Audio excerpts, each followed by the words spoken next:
Hey guys, James Phoenix here. This is a special XPound bonus video. We're going to try to do more of these in the future where it's not just videos of recaps. Like I said, we've obviously added the Fallen Angels news show, which is a start going toward that, and that will be posted soon, by the way. We're going to try to do a few different things. Chris the Mole has been talking about reviewing DVDs. He's mentioned the Rock DVD in his recaps. I'm thinking of reviewing wrestlers' biographies, perhaps. We've talked about getting everyone together to debate certain topics in WWE, pay-per-views, development of talent, things like that. So we're hopefully going to eventually get to more articles like that. I'm here today with Marcus Shadow. Hello. And Chris the Mole couldn't be here because of the time zone difference. But we're here to talk about a game show on Nickelodeon called A Family Brain Surge. You might be asking, why are two guys on a wrestling site talking about a Nickelodeon game show? Well, the answer is because this particular special episode happened to feature WWE superstars and divas. More specifically, it featured Kofi Kingston, The Miz, John Morrison, Gail Kim, and E. So we're going to talk about the show, just talk about the WWE superstars on the show, how it went, things like that. For those of you that might not have seen the show, the process of Brain Surge, both the original and the family, is that it's a memory game. In the first round, scenes are shown, and a question is asked about each scene, and everybody answers it, and those who get the question correct earn the number of points set for that question, with the questions increasing in point value up to 100 points for the final question, out of, I believe it's 5. The second round, all the players are lined up, and essentially a story is told by the host, and they start off at the beginning of the line, and the player is asked a question. If they get it right, then we move to the next player. If they get it wrong, then they're eliminated from the round. Once 2 players have been eliminated from that round, and I forgot to mention, a player with the lowest score is eliminated from the first round as well. So when the 2 players are eliminated from the second round, then that leaves it down to two players, at which point they go head-to-head in a matching game, with the winner going on to the bonus round, where you have to follow a pattern of floor tiles that light up, and you have to walk across them in the right pattern, starting with a 4x4, and then a 5x5, and a 6x6 in a square. So that said, we're probably not going to go into game details too much. I just wanted you to, in case we reference something, know.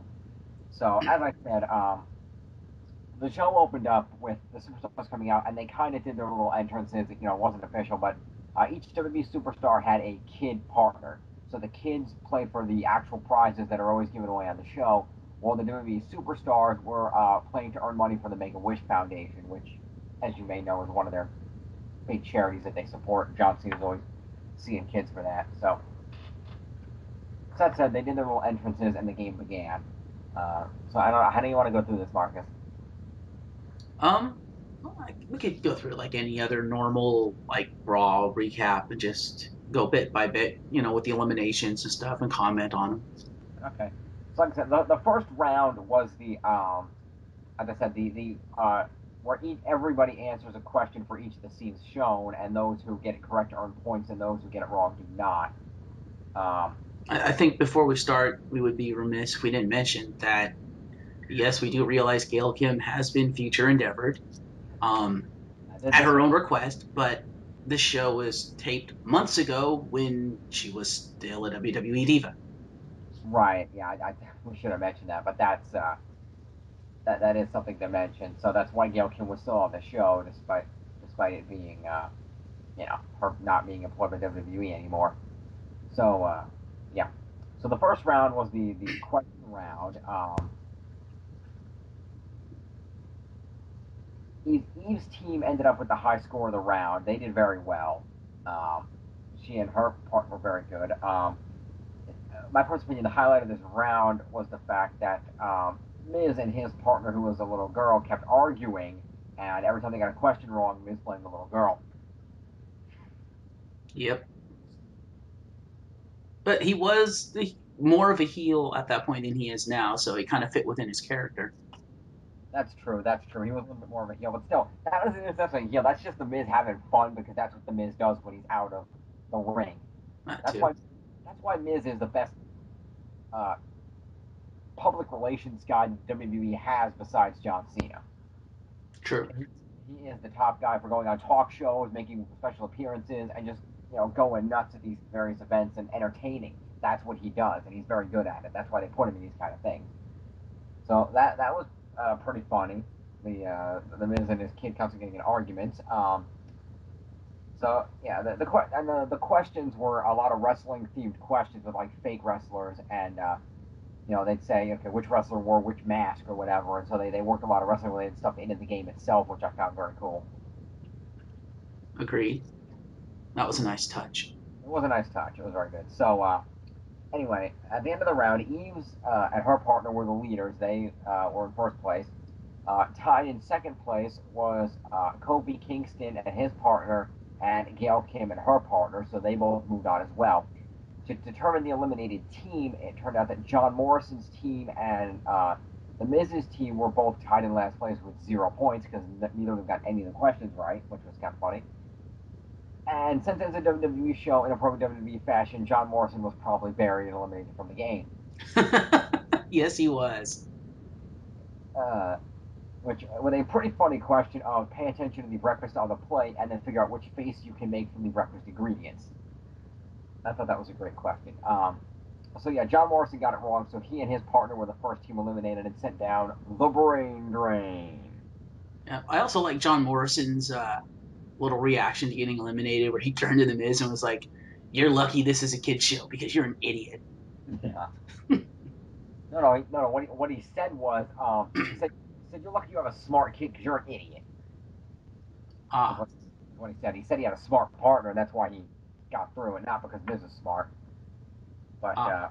so Morrison and his kid were the first eliminated down the brain drain, and if you haven't seen the show, basically it's a big slide with a bunch of foam crap on it.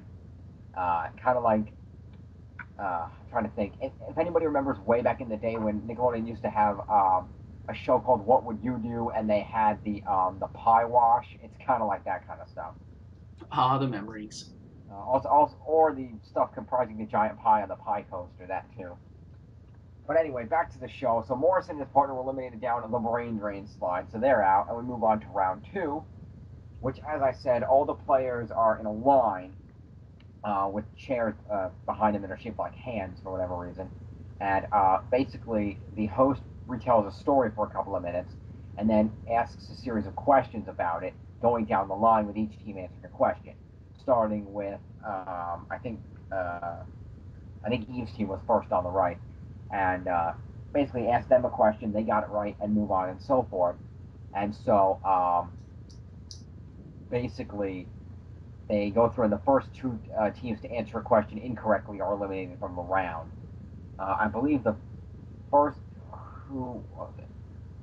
I'm trying to think who Kofi Kingston got eliminated first, and I believe was he the one that got eliminated when they said the same wrong answer that the previous team had said? Yeah, I think they were eliminated second. I think Miss, Miz. was it the Miz's team? Yeah. No, it was No, it was Eve's team. Was it? No. Yeah, it was Eve's team. Eve's team got eliminated first, and then Kofi's team got eliminated. Eve's team was eliminated first. The question was the name of the video was like a Frankenstein parody, and the name of the Igor was the question. Eve's team got it wrong, and so they were eliminated. And then the next team was Kofi and the team, and the question got passed over because the first team got it wrong. And Kofi's team, they called what's called a brain fart, which in that round you can go to the audience where two family members of whoever's on stage, in this case the kid, can answer the question for you. And they didn't know either and said the same wrong answer that had just been said by Eve's team, so Kofi and his partner got eliminated too. That just shows the people in the crowd were not paying attention to the game. So Yep. those two teams were eliminated, leaving the Miz's team and Gail Kim's team as the last two. So they moved on to round three, which is a matching game. They show you a bunch of pictures that are from the story that was told. Then they're covered up, and you have to pick out matches. And basically, the first team to get a match wrong, if the other team can get their next match right, then the team that got it wrong is eliminated. So by the end of that round, Miz's team unfortunately got eliminated, and so Gail Kim and her partner went on to the final round. And then in order, Steve and her partner, Kofi and his partner, and then Miz and his partner all went down the brain drain, which is pretty funny. Miz kind of got caught up at the bottom and covered in this stuff. It was pretty funny. Uh, Yep. Last round, they brought the Brain Trust family members of the kid up for the puzzle, and so essentially what the last puzzle is as I said, there's four tiles that light up in a pattern, and you have to walk across the ones that in the order they lit up. First a 4x4 square, which was the kid, and he got through that very quickly, very easily. The second square was Gail Kim's, the 5x5, and she did very well on that. But they got to the third square, and unfortunately, the kid did not get through it in time. So he did win the first two prizes of an Xbox system with Atari games and a drum set, but he did not win the Caribbean cruise trip. Those were still some pretty good prizes. Oh, definitely, yeah. And there's a pretty funny reaction for watching this, and I pointed out to Marcus that I didn't realize that Atari was still making games, so that's how ignorant I am of the video game world. So that said, Marcus, what was your overall thoughts of the show? What'd you think? I thought it was a good show. I mean, it's obviously a kids show. It's a game show. It does, at least for me, harken back to kind of my childhood or my teen years. Because I do remember watching the Nickelodeon game shows like Double Dare and stuff like that. And so it was a lot of fun to watch that, and to see the WWE superstars interact, outside of the ring. And you could tell that they were still trying to kind of stay within character because they were doing kind of WWE type things. Again, with the whole John Morrison's reaction and the fact that they had their entrances with the kids, which I thought was a nice touch.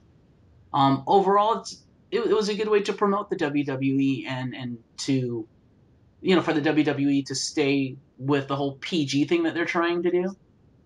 So I thought it worked. And, suck it, WWE. The one superstar, well, diva, that you future endeavor, that you basically forced out of the business, is the one that won. So you know what? She actually embodies exactly what the WWE claims that their divas are, which is brains, beauty, and the ability to fight in the ring. Well, you know what? Gail Kim has all of that, and she just proved it. So I got two words for you.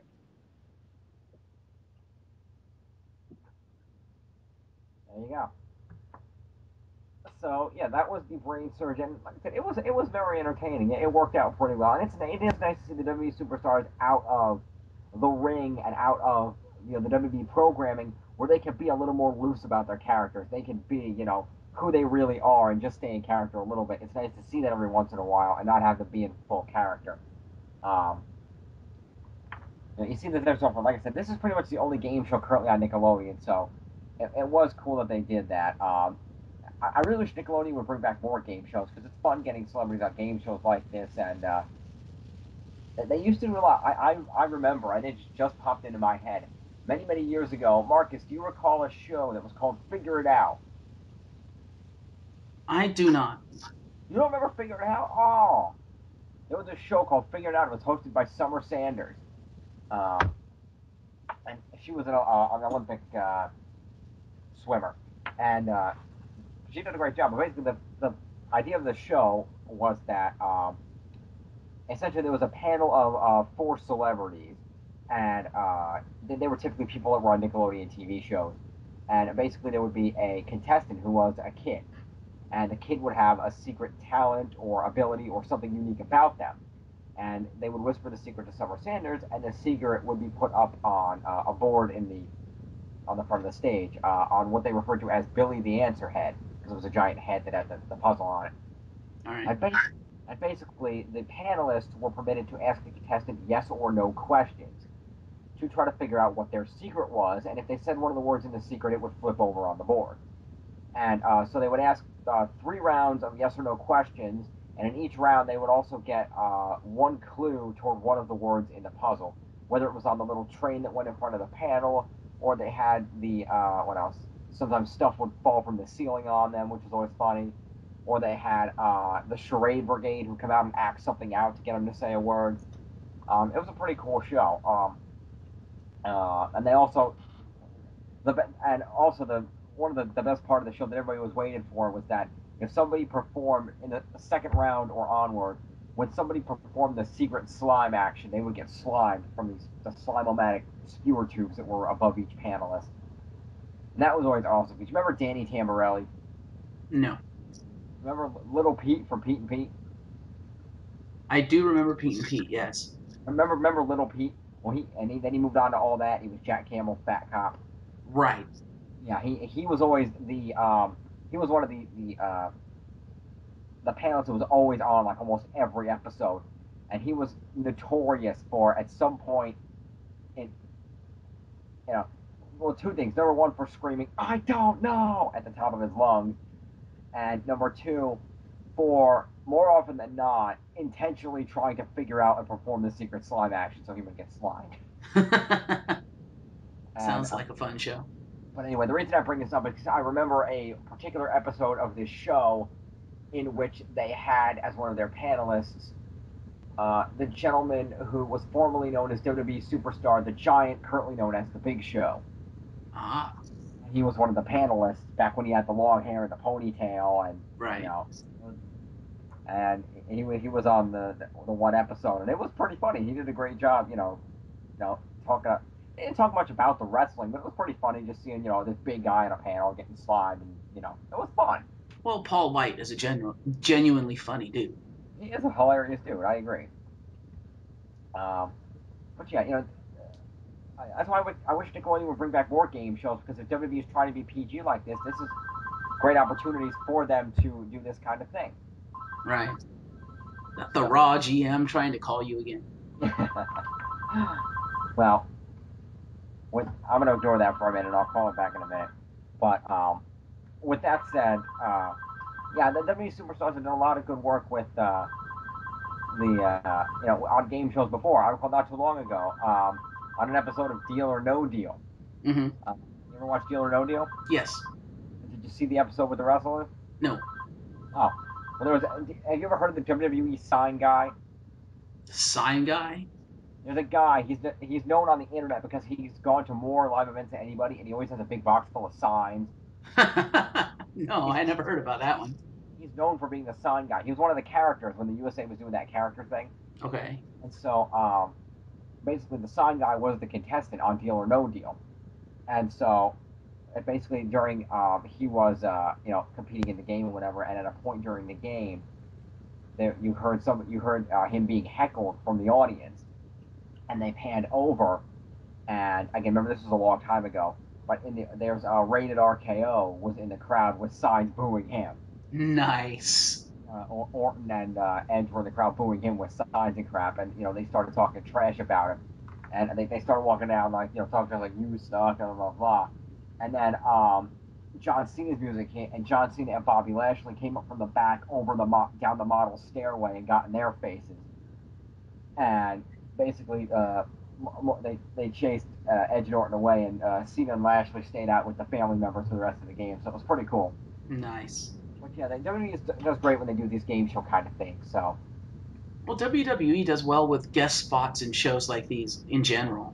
That's true. That's true. Talk shows, anything they do. Anything that doesn't require acting. Yeah, it's the entertainment portion, and that's what it's great about it. Yeah. All right. So with that said, I think that's about the end of this video. It'll be pretty short. We'll leave you guys pretty easy on this one. Tune in. Hopefully at some point this week for the Angels Gates news show, and if not, then tune in for the Mole Hole with the Mole for the SmackDown recap sometime at the beginning of the week. Marcus Shadow will be recapping Monday Night Raw this week, so tune in for that sometime midweek, Tuesday, Wednesday, sometime around there. And I'll see you a week from Monday. Would just like to say before we leave, if any of you listeners are interested in watching this episode of the Brain Surge, the Family Brain Surge, you can probably find it on nick.com if you live in the continental United States. Otherwise, I'm sure at least one person has probably recorded it and uploaded it, or will, to YouTube. So you can look for them there. Most likely, that's a very good point. Nick puts their episodes of shows on nick.com, at least for a period of time, so you can probably find it on there. So like I said, check out all that stuff I promoted. I'm trying to think. Yeah, and so you'll see, yeah. And also tune into our special Raw recap at the end of the month on Halloween night, because the Muppets will be on WWE Raw, and a lot of us, myself, James Phoenix, Chris the Mole, maybe Richter Hammer, maybe the Crispy, maybe not, will be doing a joint Raw recap for that night. If it works out, maybe even the Fallen Angel. I don't know. Keep your fingers crossed, people. Yeah. So with that said, like I said, tune in for hopefully the Angels Gates, the Mole Hole, Monday. Monday, Tuesday. Tune in for the Raw recap with my good friend Marcus here, and you'll see us all 1 week from Sunday for the Vengeance recap. Don't forget about that. Yes. So we'll all be there talking about Vengeance, and that will feature our month in review awards, which we've been having a lot of discussion about. So it should be a pretty interesting segment, because it's the one time of the year where it includes more than one pay per view because of the way the month worked out. So there's a lot going on. Unfortunately, the Muppets will be the night after that, so that will be the next month's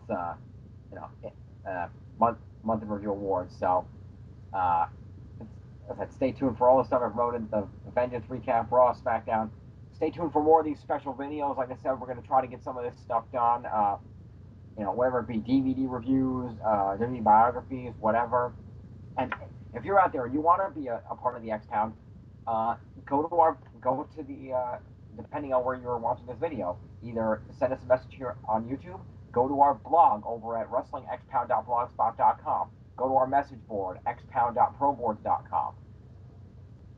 Send us a message, email us, the wrestlingxpound@gmail.com, anything. Send us a sample video. If you're good, we'll be more than happy to give you an opportunity to showcase your skill. Specifically, we're looking for somebody to recap Impact Wrestling and TNA events. So if you have a high tolerance for punishment, feel free to or if you just want to do some non-recap related columns, whether it be superstar evaluations, Mark and I did a few of those early on in written format. Recaps of old events, whatever. We're open to more talent. Let us know. We're also, if you're interested in recapping the SmackDown with Chris the Mole, he'd be willing to do an alternate week swap the way Marcus and I do for Raw. So again, contact us. Let us know. Talk to us. Subscribe to our channel. Comment on the videos. Comment on the blog. Go to the board. Join. We need fans. Help us. Indeed. Okay, well, with that, I'm going to wrap this up. Check out Family Brain Surge on nick.com. It's a great episode. If you can, go on YouTube, find the Figure Out episode featuring Paul White, the Giant. This has been Marcus Shadow showing you the light. I'm James Phoenix, turning up the heat for this special XPound Brain Surge recap. We'll see you next time, guys. Peace. Later.